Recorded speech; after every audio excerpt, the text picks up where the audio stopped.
두 번째로 이 요한계시록은 예언의 말씀이라고 그러죠. 3절 한번 보세요. 이 예언의 말씀을 읽는 자와 듣는 자들과 그 가운데 기록한 것을 지키는 자들이 복이 있나니 때가 가까움이라 그래요. 요한계시록을 요한은 예언의 말씀이다 그런다고요.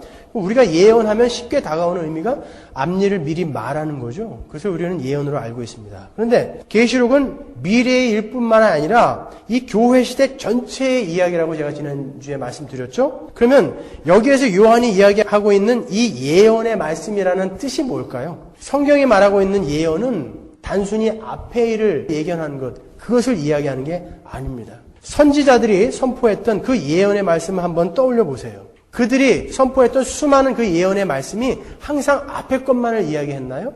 그렇지 않다고요. 과거에 행하셨던 하나님의 사역을 해석해서 그것이 이스라엘 백성의 현재의 삶에 어떤 의미가 있는지 적용함으로써 범죄한 이스라엘을 각성시키는 과거적 예언도 있었어요. 그리고 미래에 관한 일이라 할지라도 과거와 철저하게 관련되어서 전개되어질 것을 이야기했다고요. 예를 들면 이사야가 이사야서 40장에서 66장까지에 걸쳐서 바벨론 포로 귀환을 예언하죠. 분명히 그것은 앞에 있는 일을 예언하는 거예요. 그런데 그것을 이사야는 출애굽 사건을 근거로 해서 그거는 반드시 일어날 것이다. 이렇게 과거의 것을 가지고 앞의 것을 이야기한다고요. 그리고 이사야서 65장에 나오는 새 창조와 새 예루살렘의 그 회복의 이야기가 나오는데 그거는 첫 창조하고 노아의 언약을 근거로 기대되고 있는 거라고요. 그러니까 성경이 말하는 예언은 단순히 미래에 대한 예견을 이야기하는 것이 아니에요. 예언이라는 것은 하나님의 말씀을 잘 해석해서 현재 우리에게 경험되어지고 있고 미래에 완성될 하나님의 구속 사건과 하나님 나라를 설명하는 것을 예언이라고 그러는 거예요.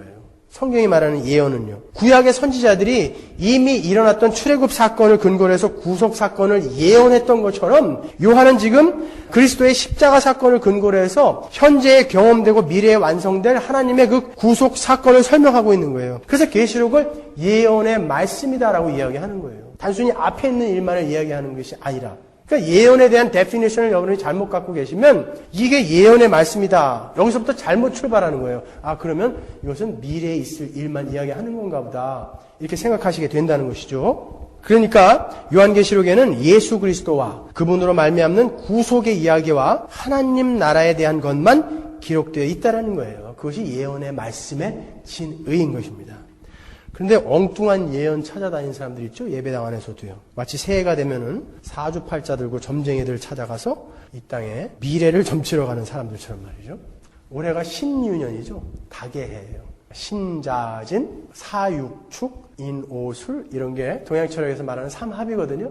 그러니까 올해가 신유년이니까 뱀띠, 소띠들이 아주 잘 될 거예요. 그러니까 여러분들이 교회 안에서 쫓아다니는 이 예언이 이런 종류 아니에요? 그렇죠? 사주팔자가 뭔지 아세요? 사주, 연, 월, 일, 시. 네 가지 기둥이다 그래서 사주라고 그러는 거예요.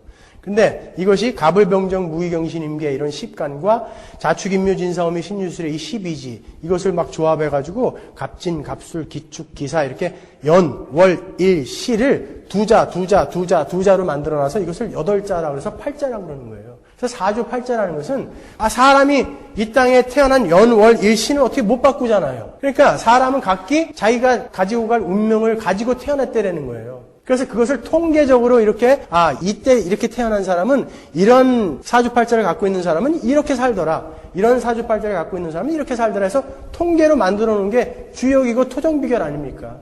근데 여러분이 예배당 안에서도 그런 걸 쫓아다니시냐고요. 그거 아니에요. 여러분들이 정말 예언한다고 하는 사람들을 쫓아다니면서 받으려고 하는 예언이 저 새하늘과 새 땅에서 우리는 어떻게 될까요? 우리는 거기서 정말 영원히 살까? 뭐 이런 거예요? 그거는 성경에 자세히 기록되어 있잖아요. 정말 예언을 한다고 하는 사람을 쫓아다니면서 여러분들이 알고 싶은 건 이 땅에서의 여러분의 미래 아닙니까? 내년에, 올해에 나는 어떻게, 얼마만큼 복을 받으며 어떤 것을 조심해야 될까? 그리고 그 예언을 한다는 사람들을 통해서 나의 성격은 어떤 것인가? 그 예언한다는 사람들이 해주는 게 대표적인 게 그거 아니에요. 당신 이러이러하지? 당신 성격 이러이러한 거지? 그건 자기가 더 잘 알고 있잖아요. 근데 왜 감격해요, 거기에서? 그리고 교회는 하나님이 우리에게 허락하시는 모든 처지, 상황 이런 것은 다 하나님이 나를 새하늘과 새 땅에 들어가게, 거기에 데리고 가게 만들기 위해서 허락하는 그러한 감사한 일들이다. 그러니까 나는 그 모든 것을 감사함으로 감수하겠다. 이게 그리스도인 아닙니까? 근데 올해에 내년에 어떻게 될 거를 왜 여러분이 궁금해 하시냐고요. 아직까지도 그런 분들은 하늘의 가치보다는 이 땅의 가치에 더 큰 비중을 두고 있기 때문에 그런 거 아닙니까? 가서 그렇게 얘기해 주세요. 너나 잘 살아라. 그런 사람들 한번 보세요. 그 사람들이 정말 잘 살던가요? 너나 잘해. 가서 얘기해 주세요. 그리고 그 사람들한테 들었던 얘기가 다 맞아요? 그 사람보다 100배 더 자세하게 제가 얘기해 드릴 수 있다니까요. 연월 일시만 갖고 오세요. 복채 안 받을 테니까. 그걸 예배당원에서 원하시냐고요, 여러분. 그걸 예언의 말씀이라고 여러분 그렇게 알고 계시냐고요. 그 사람들 벌 받을 거예요. 여러분 확실히 알고 가셔야 돼요.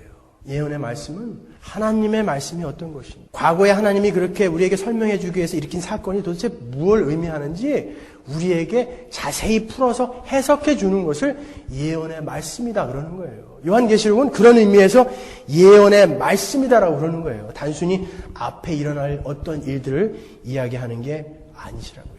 여러분 예언 받고 싶으십니까? 그러면 성경을 열심히 읽으세요. 예언의 말씀이라고 그러잖아요. 이렇게 명확히 예언의 말씀이 있는데 뭘 더 받으시겠다는 거예요? 뭘 더?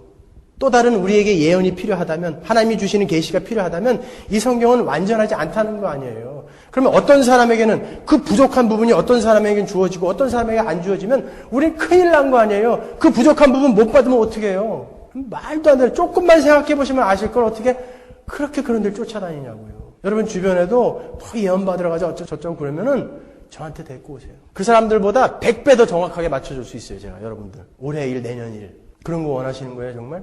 성경이 말하는 예언은 그런 것들 아닙니다.